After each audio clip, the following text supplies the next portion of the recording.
Hello and welcome to another first impression video.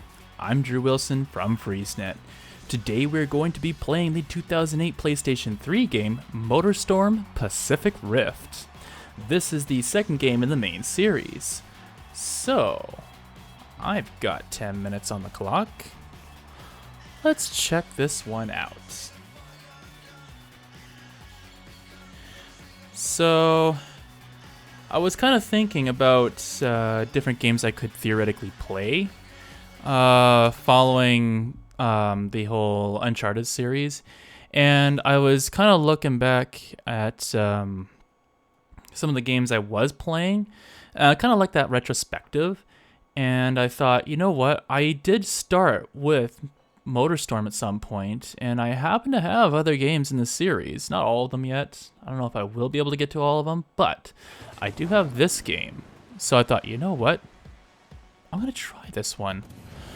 The only thing I heard about was that this was like a superior version to like the other game.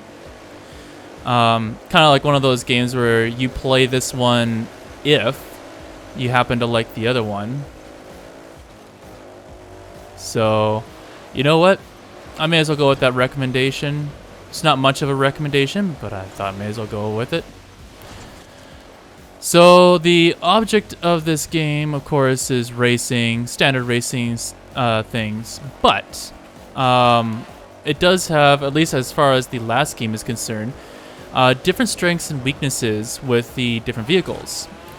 And as you can kind of tell when I was going through that water area, the vehicle didn't exactly, do all that well with that. It slowed down. And that's because ATV has different strengths and weaknesses. And of course, you can also crash too. And yeah, I went in the wrong way. Clearly went in the wrong way.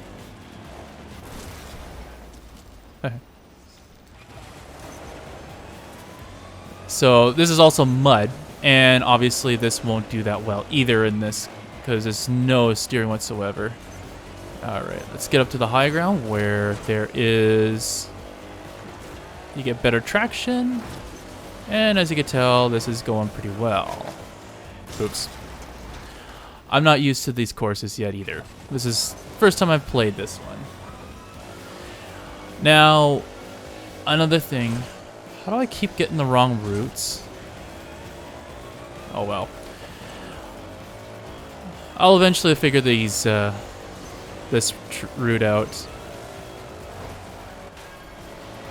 I'm not going to win this one for obvious reasons. But another thing you'll notice is that this game also has boosting. And as you can imagine, there's different limitations for boosting for different games. In this game, or at least in the last game, it was all about your heat. So as you can see, I'm boosting, and well, it's getting warmer. The engine's getting warmer. And if you go too hot, oh boy. If you go too hot, then you explode your engine. And in the last game, that wasn't all that bad necessarily. Because you also just happen to get a slight extra speed boost. You blow up your vehicle, but you get a slight speed boost. And if you're in a really tight match, then that extra speed boost can mean the difference between like first and second place, for instance. Yeah, I should have gone that way. Oh well. And let's see if I can demonstrate that. So that's watery. I don't want to go that way. I'm going to spin out. Okay, I can't demonstrate that. Well, I won anyway. Hooray, I won! I am dying on the rocks, but I won! Look at him celebrating!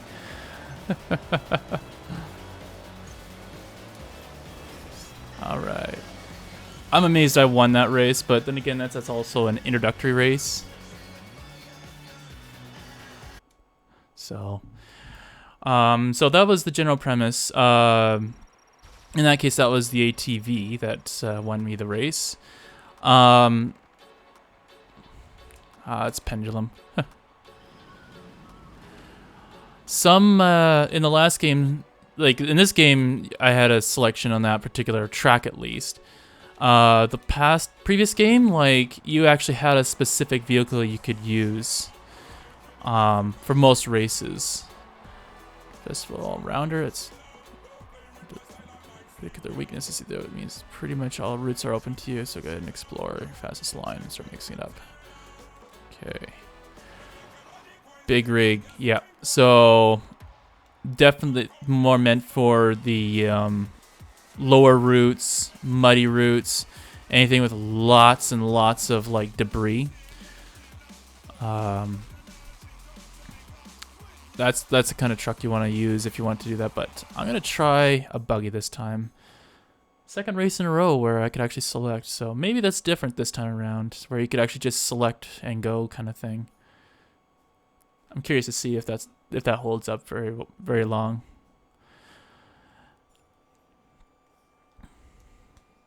So yeah, with the first game, I definitely enjoyed it. It was a pretty solid game. It was a recommendation, as you could tell by the retrospective video, and with pretty good reason. It's actually quite fun. Has that mud physics going for it.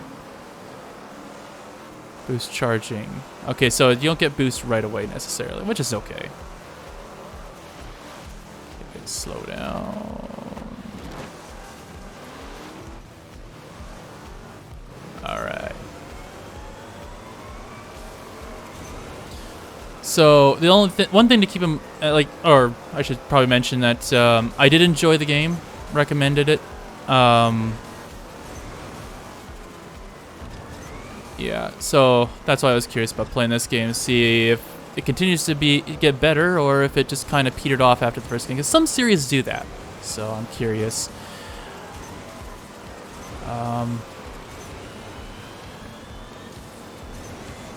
Since we're early on in the race, I may as well demonstrate what happens when you explode your vehicle. So yeah, you get that speed boost, that's what happens. Obviously not the greatest right off the bat. Okay, I did that in a very bad spot, but that's okay. I just wanted to showcase what happens when you do overload it. So there's a bit of a delay actually, which I found interesting. Normally, like in the last game, it was right away, but in this game, I guess you have a little bit of give this time around, which I find interesting. Another thing too with motorbikes and ATVs is that yes, you are vulnerable to other vehicles, but for other ATVs and motorbikes, you could actually do a little bit of combat as well and just knock an opponent off. So that option is available, which is unlike the other vehicles. So something to keep in mind. No one vehicle is necessarily like automatically better than the other. But you find strengths and weaknesses, and you actually get a huge variety throughout the racing. So it's all about exploring and trying new things. Yeah, and it's been a while. Like a lot of time has passed since I played the last MotorStorm game. So I guess I haven't forgotten that much, to be honest. Obviously, the new courses are going to take some time to get used to. What is up here?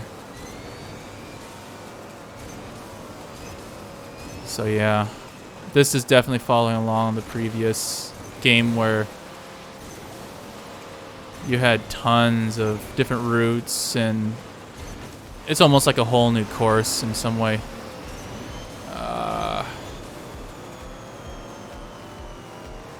Okay. So obviously a bad way going. Another thing people noted about the last game was that you had tire ruts that were actually permanent. So you can tell by the tracks, like you can see the tire ruts kind of subtly, I guess, right now. Oh, I'm getting pinned. That's one thing I didn't like about the last game. And I got spun out.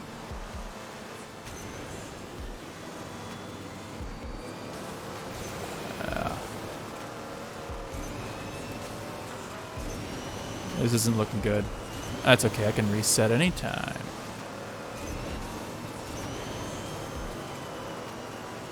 Someone blew up.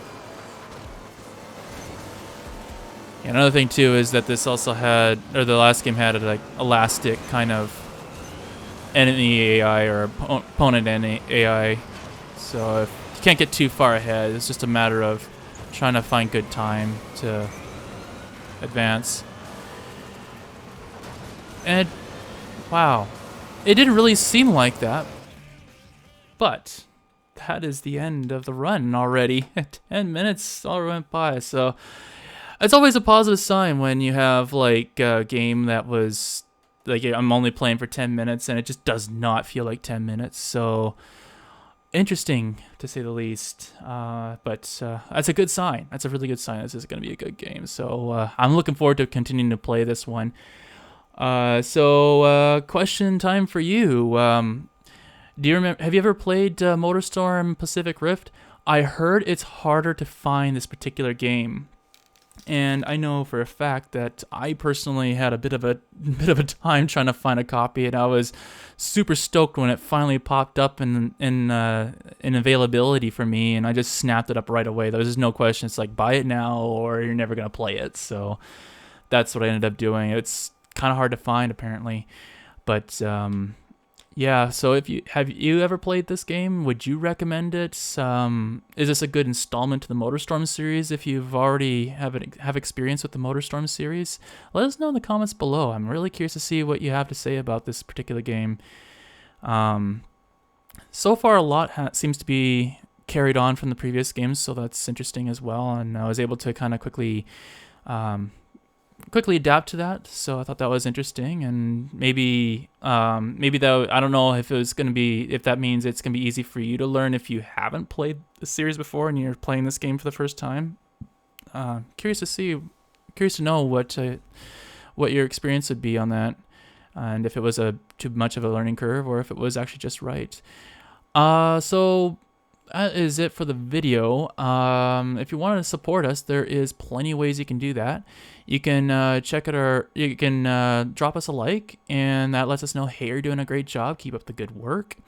You can also take advantage of YouTube's features and subscribe to us and turn on notifications, and that lets you know, hey, I got a new video up for you, and you can check it out anytime. It's all automated, so you can find out the quickest when something gets uploaded. So it's a cool feature. Definitely take advantage of that. So if you're more interested about what we're about, you can check out our website at freezenet.ca, and through that you can check out all our music reviews, video game reviews.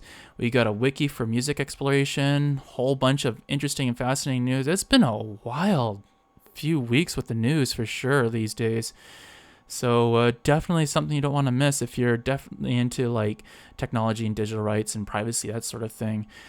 If you want to more directly support us, there's patreon.com/freezenet. You can subscribe to a tier, get insider information, and like for instance, Patreon's new that I was playing MotorStorm Pacific Rift real soon. So you want that insider information, that's the way to get it, is through Patreon. And if subscribing isn't your thing, doing a monthly thing, you can also do a one-time donation. You can go to our coffee.com/freezenet page, and through that you can actually just give us a one-time donation. Hey, just as a way of saying, hey, I don't have all the money in the world. I can't do this regularly, but I wanted to support you. So that's another way you can do that. And every dollar counts. Every dollar goes back to FreezeNet, these videos, our podcast, all sorts of great features, and believe me, I'll do everything I can to make the dollar stretch. So far, I've been doing a pretty good job of that, and I'm hoping to keep that up. And if you want to make my life easier, that's the way to do it, and it helps me not starve to death. So that's a cool thing too. So I guess that is all for now, and until next time, keep it cool.